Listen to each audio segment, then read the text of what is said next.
एक साधारण सी लड़की शादी के पहले ही दिन मौत के अंधेरे कुएं में फेंक दी जाती है, लेकिन जो उसने बाद में देखा वो आपके रोंगटे खड़े कर देगा।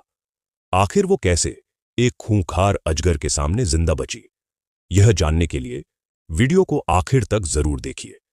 अगर आपको यह कहानी पसंद आए तो वीडियो को लाइक कीजिए, चैनल को सब्सक्राइब कीजिए और बेल आइकॉन दबाइए ताकि आपको ऐसी ही रोमांचक कहानियां सबसे पहले मिलें।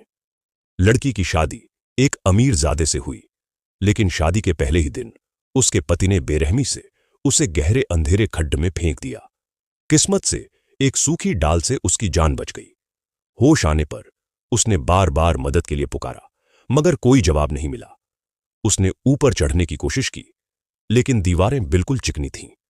सहारा लेने की कोई जगह न पाकर उसने दूसरा रास्ता ढूंढना शुरू किया और जल्द ही उसे एक गुफा नजर आई जहां से हल्की सी रोशनी आ रही थी। लेकिन वहां पहुंचने के लिए उसे एक गहरी खाई पार करनी थी। हिम्मत करके उसने छलांग लगाई, लेकिन क्योंकि उसकी टांग घायल थी, वह लगभग खाई में गिर ही पड़ी थी। ठीक वक्त पर उसके कपड़ों की एक पट्टी पत्थर में अटक गई और उसकी जान बच गई। बड़ी मेहनत के बाद वह ऊपर चढ़ गई। वहां रोशनी की वजह दरअसल जुगनू जैसे कीड़े और उनकी चमक थी। उसने कपड़े का टुकड़ा फाड़कर उन कीड़ों को उसमें लपेट लिया और एक देसी दिया बना लिया। गुफा के अंदर पानी का एक तालाब भी था। प्यास से बेहाल वह तुरंत पानी पीने लगी, लेकिन पानी बहुत गंदा था। उसे मजबूरन बर्फ की बूंदें पिघलने का इंतजार करना पड़ा। जैसे ही उसने आंखें बंद करके एक घूंट भरा, ऊपर की बर्फ टूटने लगी और साथ ही लाल रोशनी फैली। तभी आग उगलता हुआ एक डरावना दानव गुफा में आ गिरा। लड़की तुरंत एक छोटे से सुराख में छिप गई और सांस रोककर जान बचाई।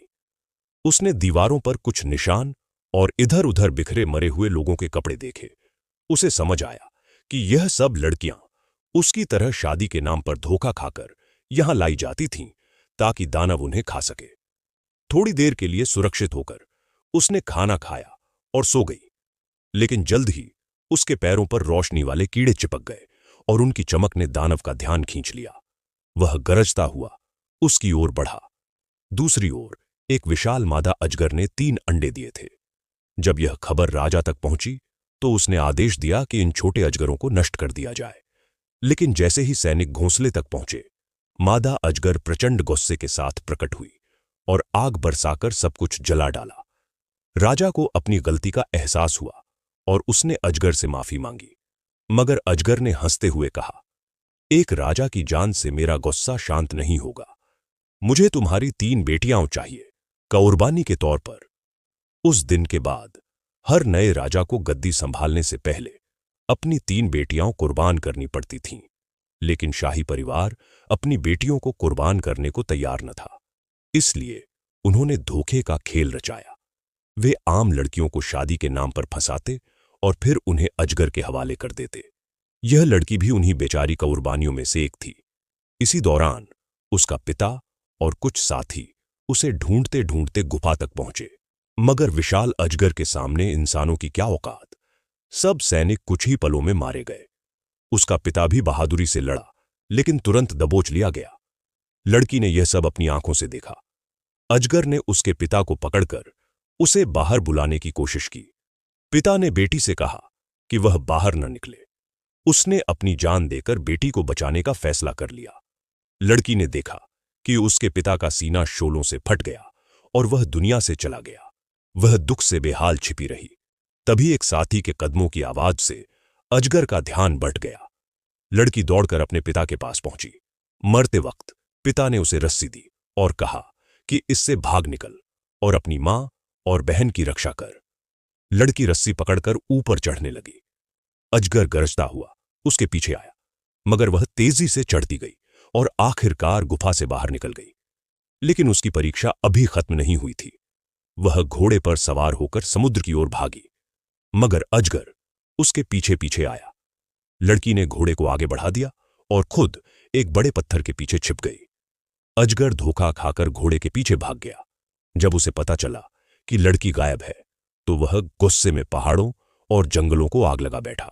शाही महल की रानी ने यह दृश्य देखकर तुरंत लड़की की बहन को पकड़वाया और अजगर के सामने कुर्बान कर दिया ताकि उसका गुस्सा शांत हो। जब लड़की अपनी मां से मिली तो उसे पता चला कि उसकी बहन को भी ले जाया गया है। उसने निश्चय किया कि वह फिर से अजगर की गुफा में जाएगी। इस बार वह ज्यादा चालाक थी। उसने जुगनुओं का दिया बनाया, गंदे पानी से अपनी खुशबू ढकी और बर्फ के ढेर का इस्तेमाल करके शोर पैदा किया ताकि अजगर का ध्यान भटके। जैसे ही अजगर उधर भागा, उसने अपनी घायल बहन को ढूंढकर छिपा दिया, मगर अजगर जल्द ही लौट आया। बहन चोटिल होने की वजह से तेजी से भाग न सकी। लड़की ने अजगर को सच बताने की कोशिश की कि असली गुनहगार शाही परिवार है जो सदियों से धोखा दे रहा है, मगर अजगर को यकीन नहीं आया। लड़की के पास अब कोई रास्ता न था। उसने तलवार उठाई, मगर अजगर ने आग उगली और वह पानी में गिर गई। बड़ी मुश्किल से बाहर निकलकर फिर लड़ी। उसने बहादुरी से वार किया और अजगर की एक आंख फोड़ दी। फिर उसने बताया कि वह शाही परिवार से नहीं बल्कि एक आम लड़की है।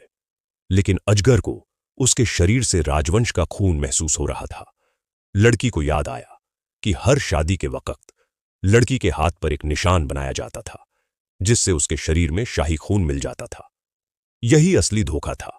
आखिरकार लड़की ने अजगर को यकीन दिलाया कि असली दुश्मन शाही परिवार है।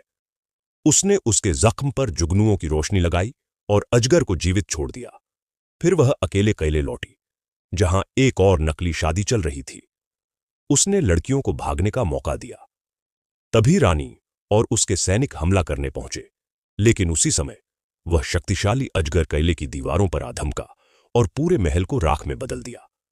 कहानी के अंत में लड़की एक बड़े जहाज पर अपने वतन लौटी, लेकिन इस बार उसके साथ एक अजगर भी था जो उसके पिता की जगह उसकी रक्षा करेगा।